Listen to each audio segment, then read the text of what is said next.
All right, welcome to part 3 of Use the Moment.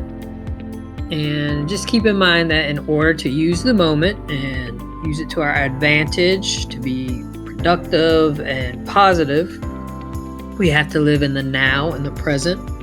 We can't be stuck in the past or overly concerned or worried about the future. And so far, we've mentioned 2 points. And we'll be working on point 3 today. Point number 1 was your circumstances aren't you. And something that we talked about there was that your present circumstances may be affecting you, but they aren't who you are, and they don't determine what you will someday be. Point number 2 is you can't control what happens to you, only your reactions. And one of the main things I wanted you to take away from that is you can be one of 2 types of people. You can be a reactive person, or you can be an action-oriented person. And with that, we talked about the difference. So someone that is reacting usually means that they're complaining or blaming. And if you're an action-oriented person, you're taking action, means taking control of what you can do to change your situation. And you can only take action in the present, not in the past, which is gone, and not in the future, because it hasn't happened yet. So today we're going to talk about point number 3. When you stop blaming, you take back your power. So the biggest piece of starting that process of stopping the blaming and getting your power back is recognizing and accepting your responsibility of your life. So first of all, there's your academic responsibility as a student.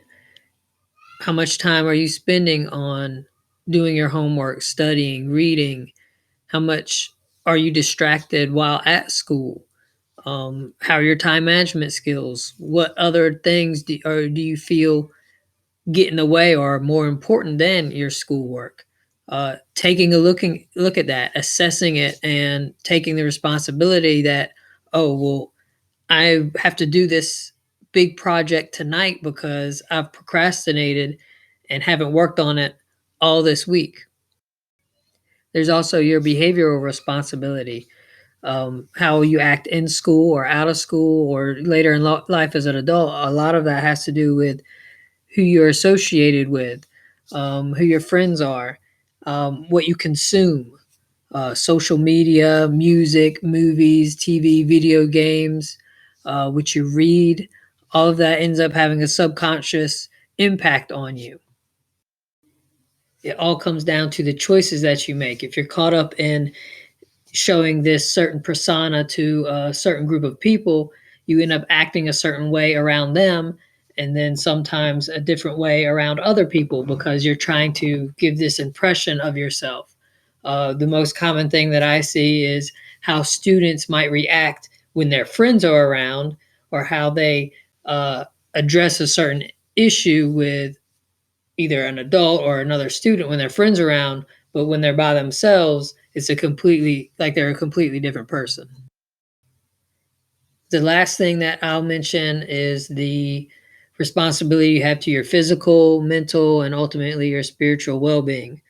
And a lot was already mentioned goes into that, those choices that you make as far as friends, what you consume, what you listen to, watch, also what you actually eat, the amount of sleep that you allow yourself to get, the amount of time that you give yourself to actually unplug from the world, and what you do to, relieve your stress, making sure that you have some good things in place for that.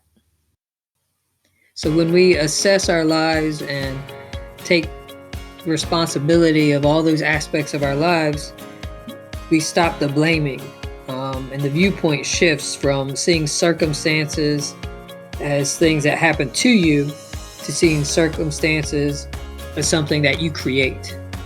You realize you're responsible for your life, and you also realize that your only limits are those that you, not the other people around you, put on yourself. And you have the power to choose those simple actions that will serve and empower you. and to keep on choosing them. And you get a slight edge on everyone else, and it happens every day, every hour, and every moment of your life if you allow it to.